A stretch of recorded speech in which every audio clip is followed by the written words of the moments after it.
Good. Record. Okay. Hey, Tony, what's up? Well, it's another day, Yeah, I understand. and we're still alive. Tell me about Puerto Rico. What's going on? What do you think is going on? That is a complex issue. What's going on? The battle which I have been battling now for several years. But obviously it's coming to a head now that a couple of things confluence. One of the Supreme Court decisions came up last year that basically settled the issue that Puerto Rico is in fact a colony.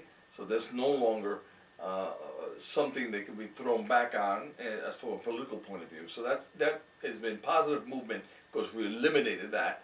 But now, as a result of Puerto Rico being in the colonial status that it is, now the budget crisis is hit, and it's causing all sorts of problems.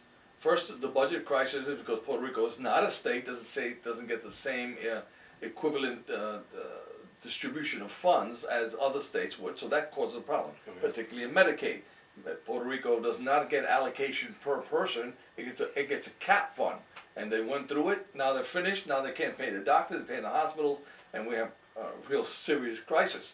And also because of the Medicaid cap, Puerto Rico's losing its doctors. Puerto Rico has 3 medical schools, produces about 200 graduates a year, but they're all coming here to Florida or all across the United States, Texas, and other places because they can't get paid a fair rate in Puerto Rico as opposed to other parts of the country. So they're losing their professional class as well. So that's causing a crisis in Puerto Rico.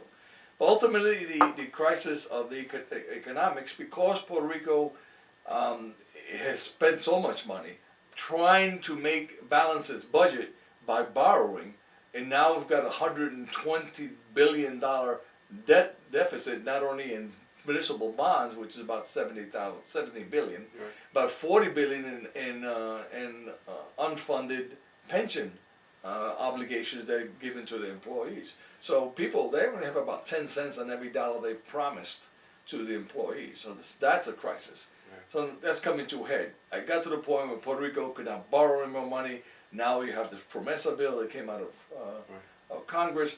Now the Fiscal Oversight Board controls Puerto Rico, and they're going to determine who gets paid and how much, and how Puerto Rico is supposed to climb out of this hole. Well, let me ask you this. Want to keep going, or just? Oh, okay. So, go ahead. So, most of the island has Medicaid, a lot of Medicaid, right? A lot of retirees. Yeah. Okay. What are we going to do? And we're looking at some major cuts to funding allegedly right now for our health care, the current health care. What happens to the island? It's called Plan Avión. Everybody just gets in a plane. Let's go. Okay, everybody gets on a plane, goes to Florida. I mean, that's what's going to happen if the United States Congress doesn't solve the problem on the island. Right. The problem's going to come here. I mean, that's pretty simple. All right, hold on a second. Good. Now we're going to go? Yeah, we'll go. Okay, we're going to switch. That's good. Cut it off, Christian.